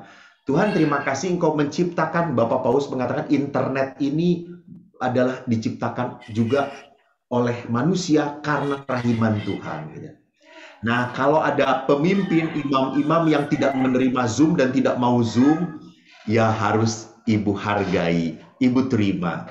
Dan ingat, imam itu kan bukan cuma dia saja gitu. Pelayan, pemimpin itu bukan cuma dia saja. Kita bisa mencari yang lainnya gitu. Jadi ya sudah, terima saja kalau dia tidak mau melayani lewat Zoom. Ya sudah, kita doakan Tuhan, terima kasih bahwa saya mempunyai pelayan yang unik sekali gitu ya. Jadi jangan pernah lupa Ibu Francisca bahwa Allah itu menguduskan kita melalui kelemahan-kelemahan pasangan, agama, pemimpin agama kita gitu. Jadi kita dimurnikan. Walaupun saya punya pemimpin seperti ini keras kepala, tidak punya cinta, apakah saya langsung pindah agama atau tidak gitu ya. Saya akan mengkhianati Yesus. Nah, itu kalau begitu kan berarti saya bukan pengikut sejati Yesus gitu ya. Jadi saya pengikut pemimpin itu. Saya mau mengikuti Kristus, bukan mau mengikuti pemimpin itu gitu. Jadi kalau ada pemimpin yang seperti itu ya maafkanlah, ampunilah, carilah pemimpin yang mau berzoom ria dengan Ibu Francisca Kolo. Terima kasih Ibu. Tuhan memberkati. Thank you Bu Siska. Nah tadi nih ada raise-nya juga dari Ayu Tuti dari Makassar.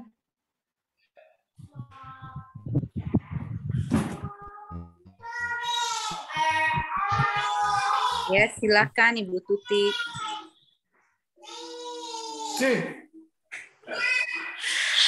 Ibu Tutinya sudah tidak ada.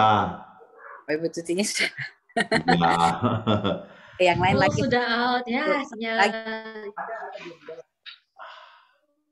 Itu Ibu Lisha, Ibu Lisha. Oh, kayaknya dia live nih. Ibu Lisha, ya, Ibu Lisha mau silahkan. Bu Lisha. Shalom Romo Eko, salam kenal. Salam Ibu Lisha. Saya mau menyapa Romo saya dulu ya. Romo silakan Ibu. Kalau begitu saya pergi dulu ya Bu ya.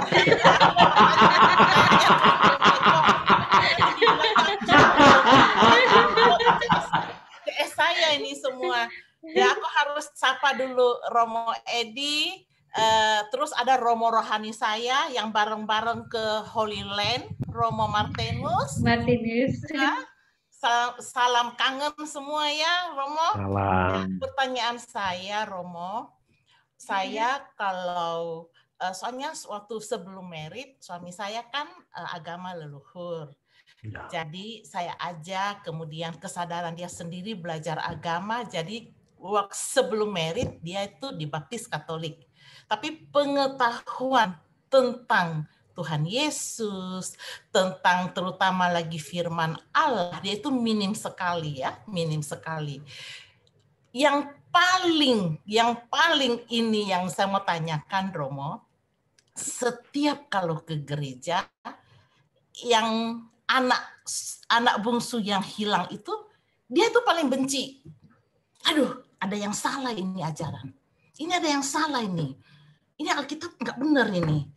Jadi saya kalau mau ke gereja, Tuhan semoga bacaannya bukan anak bungsu yang hilang.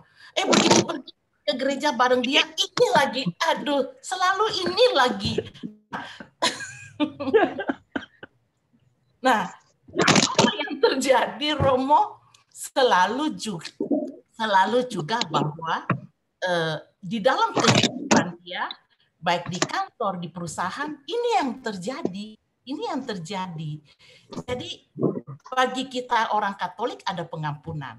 Sampai dia selalu bilang, jadi kalau dia pulang gereja, aku bilang, kita pulang gereja, kita di rumah langsung, pulang rumah. Kita bawa berkat ke rumah, tapi kamu ngumpet-ngumpet, menyalahi lagi Injil, menyalahi firman Tuhan. Aku bilang, Tuhan ampuni suamiku. Jadi saya itu selalu dengan cara wise, ya. Cara wise saya selalu jelaskan. Manusianya yang salah. Bukan agama Katolik yang salah, bukan kasih Kristus yang salah, bukan juga firman Allah yang salah. Itu sempurna. Tapi Bapak ini salah ajar. Jadi dia melihat dengan kacamata dunia. Lalu saya katakan, Bapak kita bukan Bapak seperti Bapak kamu yang di dunia. Ya, aku selalu bilang, Bapak yang di surga itu dia punya kasih tidak milih-milih. Tidak milih-milih. Jadi selalu orang yang berdosa diampuni. Ya itu salah, dosanya ulang-ulang, ya salah itu, dia bilang. Jadi dia itu seperti maunya hakim, orang salah, itu ya harus dikasih hukuman. Hukumannya apa gitu loh. Nah, sampai sekarang, Romo, sehingga bagaimana caranya untuk menyadarkan dia lebih paham sedikit, sampai kalau aku membawa renungan atau aku warta firman, aku selalu cari tema yang seperti itu. Teladan Kristus, sampai yang terakhir aku kan bikin seperti yang terhilang dan didapatnya kembali. Dia dengar dia masih manggut-manggut, tapi aku masih jadi ada saja dia punya argumen, Rom. Ada argumennya selalu mengenai anak bungsu yang hilang. Kenapa tidak ada hukuman bagi orang berdosa? Jadi sekarang, Romo, pertanyaanku cuma satu. Menurut versi Romo Eko, bagaimana aku harus menjawab lagi ini yang selama bertahun-tahun dia tuh nggak mau menerima loh kita punya keterangan. Mengenai anak bungsu yang hilang ini, pas ketemu lagi malam ini, aduh puji Tuhan, aku bisa ada masukan supaya kalau begitu lagi kita live streaming, langsung dia bilang begini, aduh ini lagi, bagaimana ini Romo, menurut versi Romo Eko. Loh, kok saya yang menjawab? Kan harusnya Romo pembimbing rohani loh, Romo Martinus kan ada di sini kan. Lebih bagus lagi buat saya. 3 jawaban lagi lebih bagus buat Romo Martinus dulu menjawab, baru nanti saya yang mengamini.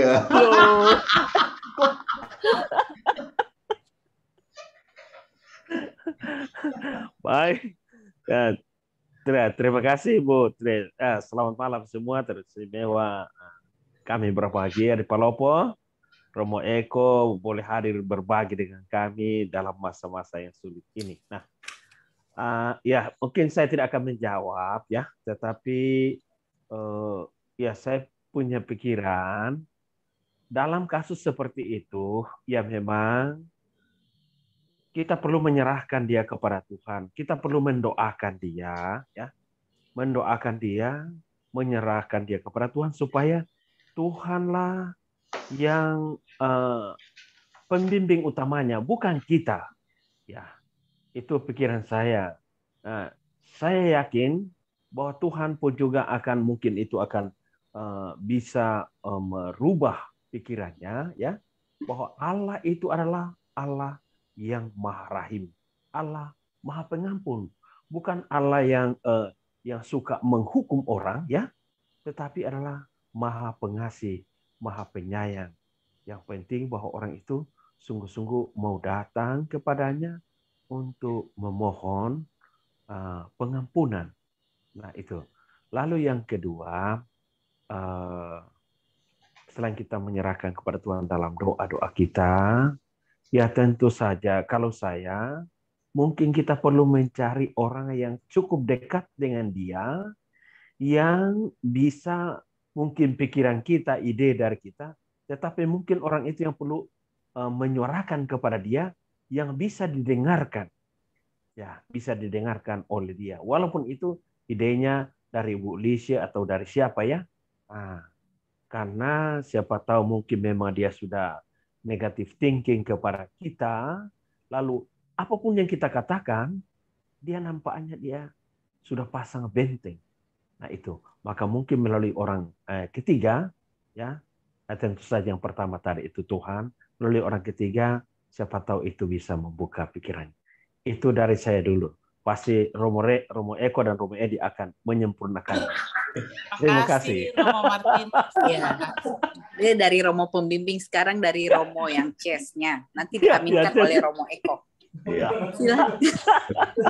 Berarti Romo Edi sekarang, ya, Romo Edi. Iya, Romo Edi sekarang. Ya, saya mendengarkan. Tinggal diamin kasih sama absolusi Romo Eko. nanti. Iya, saya tinggal berkat penutup, ya. Kesimpulan, Romo. Ya, kesimpulan. Iya. Saya jawab. Iyalah. Orang mic-nya udah dibuka. Saya tidak menjawab, tapi saya menegaskan yang dikatakan Romo Fikir. Tanah Luhuk, ya, itu sangat bijaksana sebagai seorang pikir.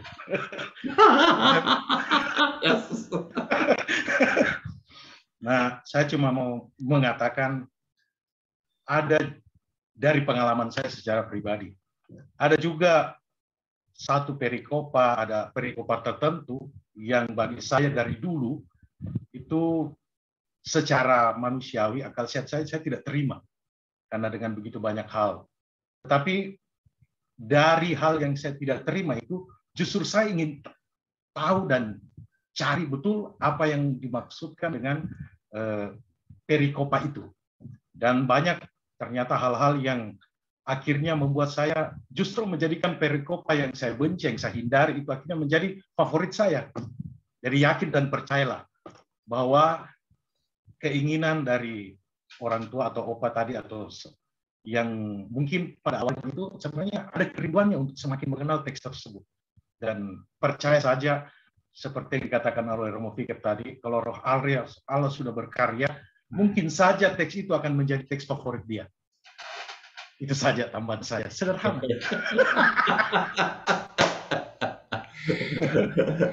Sederhana tapi dari kisah nyata. Ya. Mantap.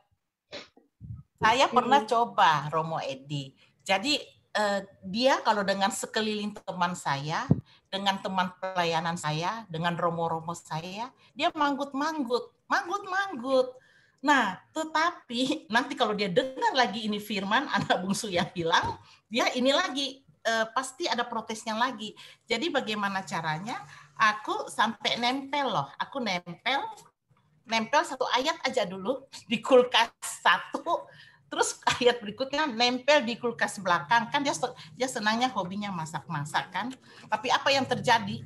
Tahu nggak? Itu diremes, dibuang di sampah. Saking dia menjasnya itu loh.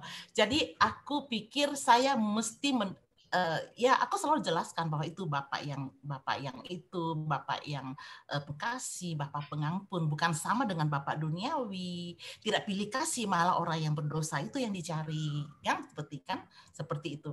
Tetapi mudah-mudahan kalau saya bisa mendengar satu juga jawaban, itu nanti besok kalau dia tanya lagi, kan saya ada senjata ya, sudah siap-siap itu ya. Karena ini jawaban Romo kan, jadi aku sudah siap-siap.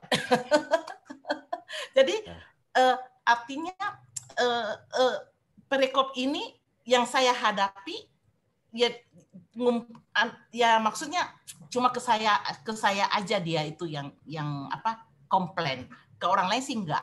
Tapi kalau dia sudah dengar pulang ke rumah ya komplain lagi tuh.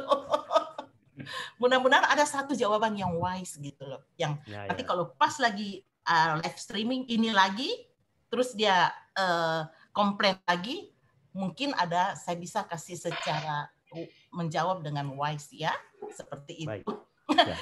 Pamungkasnya dari Romo Eko. Ya. Firman Tuhan tidak pernah ada masalah, tidak pernah ada masalah. Yang masalah ini anak bungsu yang hilang dari belasan tahun sampai sekarang.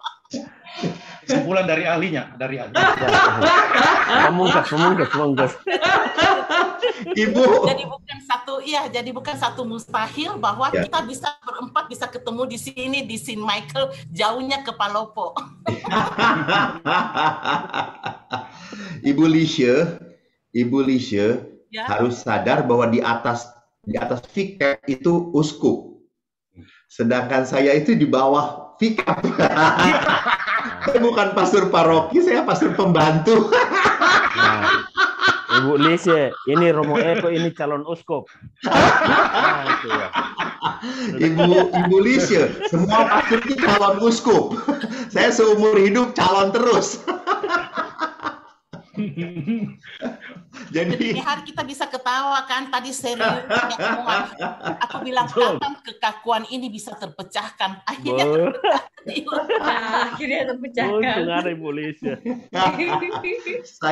Saya hanya melihat begini, satu, ibu punya seorang suami yang serius bertuhan, serius. Jadi tidak main-main. Yang pertama itu. Maka dari itu suami ibu tuh kalau bertuhan, dia memegang iman, harus clear semua di kepala beliau. Harus clear di kepala beliau. Gitu. Dan memang pada saat ide tentang Bapa yang penuh belas kasih, maaf ya, tidak ada di dalam agama manapun. Di dalam semua agama itu hanya ada punish dan reward. Gitu ya. Makanya disebut karma.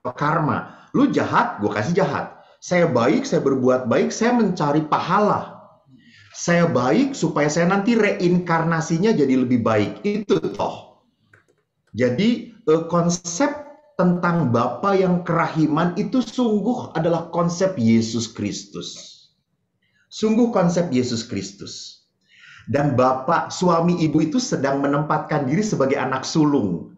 Anak sulung yang nggak setuju gitu ya. Anak sulung yang minta dihukum, nggak benar, dihukum. Kalau gitu, saya juga selalu berpikir kalau dengan anak-anak SMA, Bu, kalau anak-anak SMA, Romo, nanti berarti kalau anak bungsu ini sudah jadi anak, dia nanti minta lagi, harta setengah lagi. Dikasihin nggak sama bapaknya? Saya ngomong, dikasihin.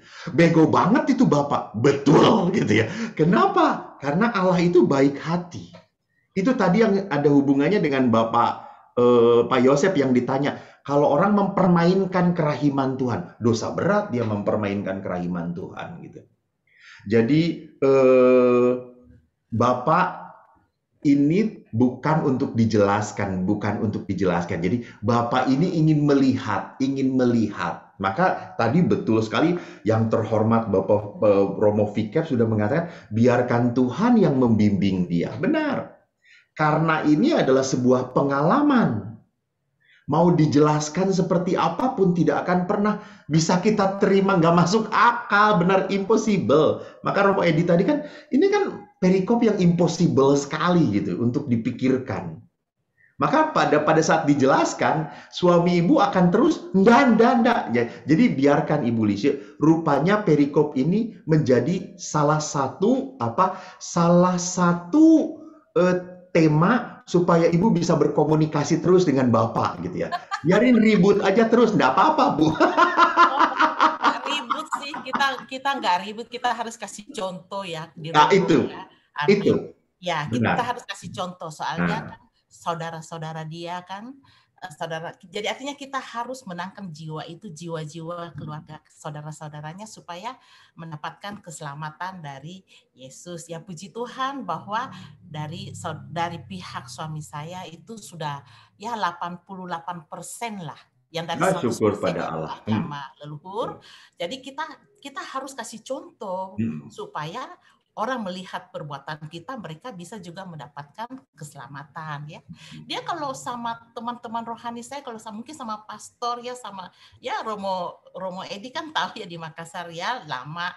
Dia orangnya sih ramah gitu. Cuma satu hal yang dia nggak bisa terima kalau urusan rumah, urusan keluarga itu tidak seimbang dengan rohani. Contoh yang paling simpel. Misalnya tuh karyawan mau minta izin tuh jam 4. Pak, aku boleh nggak minta izin hari ini pulang jam 3:30. Besok juga pulang 3:30. Kenapa? Ada pelayanan muda-mudi misalnya, ya kan? Dia bisa kasih nasihat 1/2 jam. Kamu tahu nggak? Kamu itu mamimu setengah mati kerja. Itu lebih besar pahalanya kalau kau pulang, kamu nggak kemana-mana. Kamu alasannya melayani, tapi hura-hura. Kamu masih muda. Pulang itu bantu mamimu, siapkan makanan, ringankan pekerjaan. Itu Tuhan Yesus lebih berkati kamu. Jadi aku nggak bisa ngomong apapun. Jadi dia itu selalu lebih membandingkan ya ajaran turun-temurun itu seperti itu.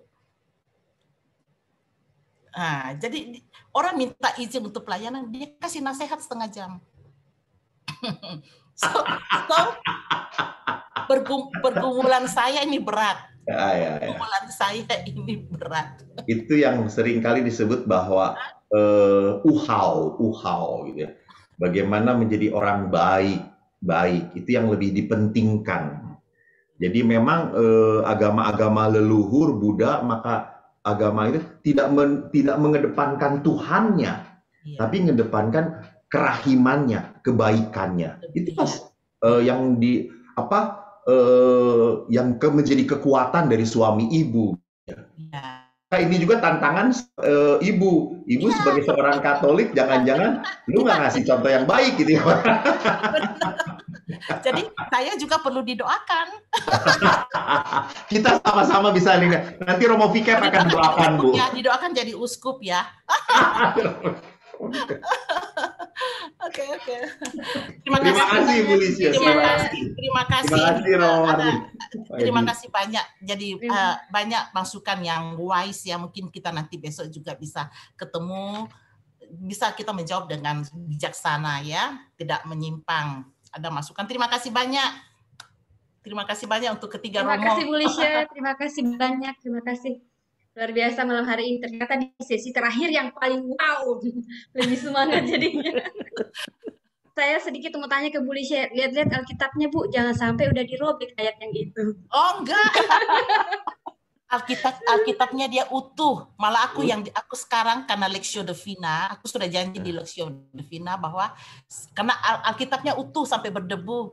Aku di Lectio Divina aku sudah bilang tantangan saya bahwa tiap hari ada waktu aku warnai dia punya Alkitab ya, supaya kan dia begini. Aku dengar aja dulu. Kan kamu membaca, saya mendengar. Nggak usah aku membaca lagi. Aku cukup mendengar aja. Kan kamu bilang iman tumbuh dari pendengaran, jadi nggak usah aku membaca. Tapi aku tahu bahwa kalau aku taruh di samping, diwarnai, satu hari pasti digerakkan dia untuk membaca. Ya kan? Ya, luar biasa Ibu Lisya. Semoga tetap setia ya, menemani suaminya, mendengarkan dia ngomel ya. Mungkin itu juga bisa menjadi apa ya, buat Ibu Lisya juga tetap setia kepada suami. Mungkin begitu nih. Ya, luar biasa malam hari ini. Baik. Oke, saya mau terima kasih untuk semua yang sudah sharing malam hari ini. Terima kasih juga untuk yang sudah tanya-tanya. Terima kasih Romo Eko, Romo Edi, Romo Martinus Pasomba. Oke, semoga keceriaan di akhir kita bawa terus sampai kita ketemu keluarga kita di rumah ya. Pengumuman sedikit untuk malam hari ini. Seperti disampaikan tadi bahwa seluruh persembahan yang diberikan malam hari ini akan kita berikan ke pembangunan komunitas frater-frater HHK. Jadi kami sangat mengutuk hati para Bapak Ibu, mari kita memberikan persembahan. Ada linknya sudah diberi, nomornya sudah diberikan di dalam room chat, bisa langsung di copy. Ini saya akan tayangkan juga. Jadi penampakan, kalau ada yang bertanya, komunitas itu seperti apa? Dan dari penampakan dari rumah para frater-frater kita yang ada di Palopo sangat membutuhkan renovasi. Jadi terima kasih banyak bagi setiap Bapak Ibu, teman-teman semua yang sudah turun tangan memberikan setiap apa yang Bapak Ibu punya untuk kita sama-sama membangun komunitas HHK ini, dan kita dukung para frater supaya terus tekun melayani, dan semoga Gereja Katolik terus punya romo-romo yang luar biasa dan frater-frater yang luar biasa melayani kita.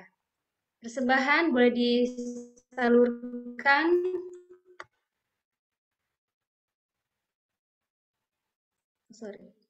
Ini nomor rekeningnya ada juga di room chat, boleh langsung dilihat. Dan kalau yang mau foto langsung di QR-nya bisa pakai OVO atau bisa Shopee Pay, Dana, silahkan di scan QR-nya. Saya lihat ada banyak orang malam hari ini bantu romo-romo frater-frater yang ada di sana. Terima kasih untuk semua yang sudah memberikan persembahan. Sampai saat ini sepertinya sudah 2 digit. Terima kasih banyak. Dan untuk minggu depan,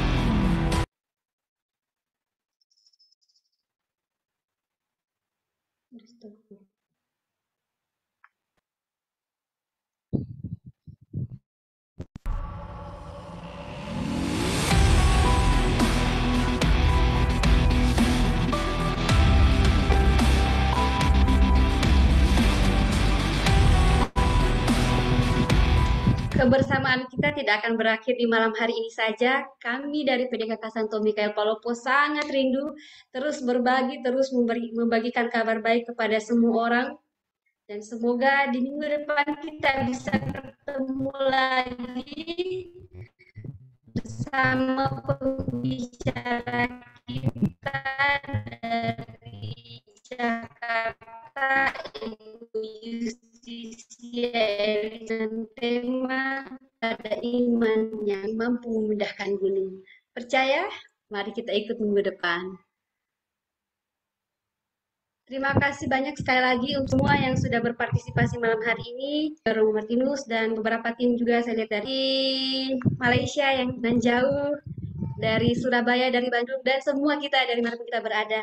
Salam kenal untuk semua, dan saya berharap kita bisa ikut di link YouTube kita, link YouTube dari PDKK Santo Mikael Palopo.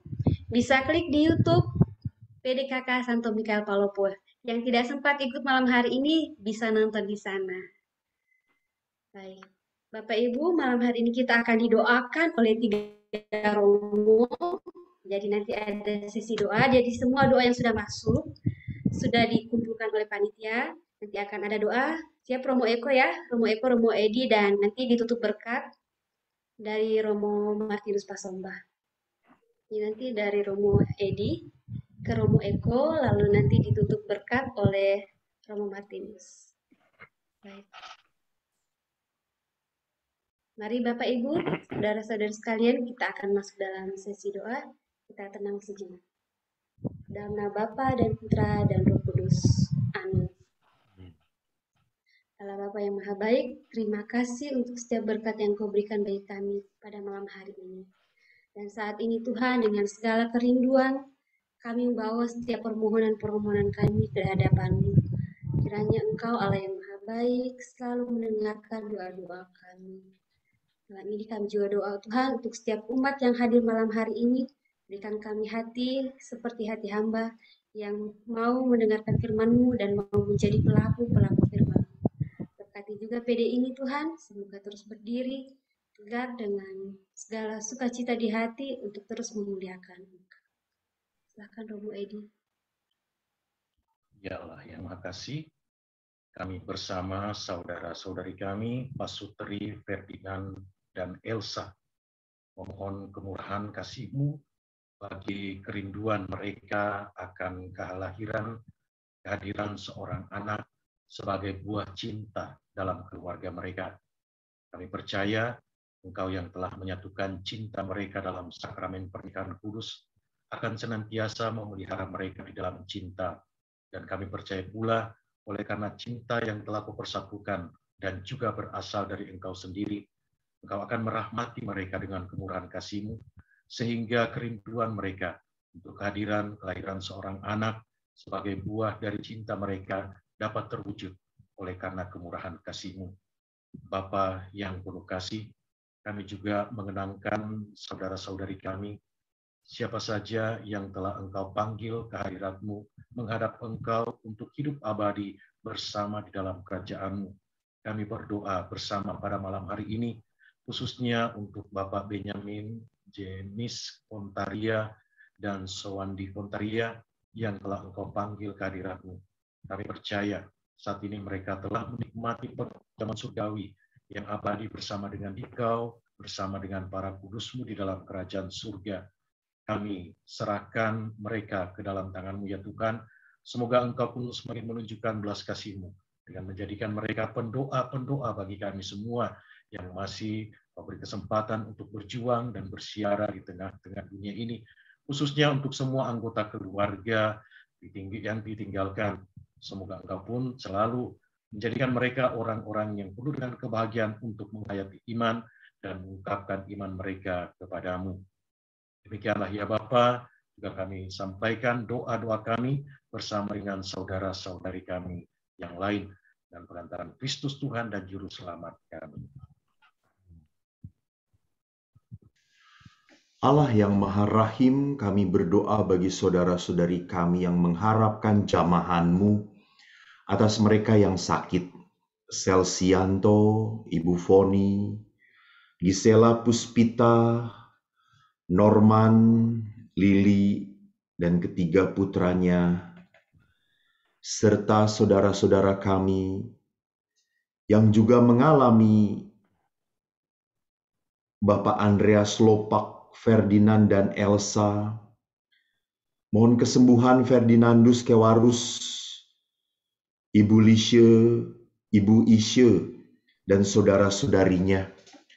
Tuhan, Bapa yang penuh kerahiman, dulu Yesus berkeliling untuk meringankan penderitaan manusia. Kini kami mohon kepadamu Tuhan, urapan rahmat kesembuhan bagi saudara-saudari kami yang terbaring sakit. Jamahlah mereka Tuhan, sembuhkan tubuh mereka, kuatkanlah semangat hidup, semangat iman, harapan, dan cinta, sehingga mereka selalu mempercayakan segala-galanya kepadamu. Berkati pula orang-orang yang mendampingi, semoga mereka tetap sabar, penuh kasih. Mereka tetap menampilkan wajah Tuhan, walaupun mereka pun mengalami penderitaan. Bapa, kami pun mohon agar Engkau melindungi kami dari segala penyakit, dari segala mara bahaya. Lingkupi kami dengan Roh Kudus-Mu, sehingga kami terjauh dari bencana pandemi ini. Bukakan hati kami, agar kami menjadi pribadi-pribadi yang mau berbagi, meringankan penderitaan orang lain. Karena untuk itulah Engkau telah menyehatkan dan memberkati kami. Semoga kami menjadi seperti putra-Mu, mempunyai hati yang senantiasa tergerak oleh belas kasih. Karena Engkau Allah yang selalu memberkati dan mengasihi kami melalui putra-Mu Yesus Kristus. Amin. Allah yang Maha Kuasa dan kekal, tak henti-hentinya kami memuji dan memuliakan Dikau atas segala kasih karunia-Mu yang telah Kau limpahkan kepada kami semua, khususnya dalam persekutuan kami ini, lewat Romo Eko yang telah membagikan pengalaman dan sharing imannya. Semoga Engkau ya Allah senantiasa melindungi dan memberkati Romo Eko di dalam melanjutkan karya pelayanan yang Kau percayakan kepadanya. Moga-moga seluruh usaha dan karya pelayanannya berkenan kepadamu, dan kiranya semakin banyak lewat dia, semakin banyak orang mengenal dan mencintai Yesus Putramu, dan kami semua semakin berani untuk mengambil bagian dalam memikul salib kehidupan kami di dunia ini. Tuhan yang Maha Baik, kami serahkan ke dalam tangan-Mu Romo Eko dalam seluruh usaha dan karya pelanannya. Moga-moga dia tetap sehat walafiat dan selalu memuji dan memuliakan Dikau dalam seluruh hidup dan karyanya. Tuhan yang Maha Baik, kami berdoa pula bagi segenap tim karismatik Palopo yang telah mempersiapkan kegiatan ini. Semoga Engkau ya Tuhan menganugerahkan setan baik kepada mereka, memberkati keluarga mereka masing-masing, dan seluruh usaha dan karya mereka. Moga-moga semua itu boleh menjadi pujian dan kemuliaan bagi nama-Mu. Ke dalam tangan-Mu ya Tuhan, kami menyerahkan segenap saudara-saudara kami yang terlibat di dalam kegiatan persekutuan doa ini. Moga-moga dari hari ke hari, kami semakin hidup seturut dengan kehendak Yesus Putra-Mu. Tuhan yang Maha Baik, segala doa dan harapan kami ini kami sampaikan kepadamu dalam Kristus Tuhan dan Penyelamat kami. Amin. Semoga Tuhan beserta kita sekarang dan selama-lamanya. Semoga saudara sekalian dan siapa sahaja kita yang kita doakan dalam kegiatan kita ini senantiasa dilindungi, dibimbing, dan diberkati oleh Allah yang Maha Kuasa dalam nama Bapa dan Putra dan Roh Kudus. Amin. Terima kasih.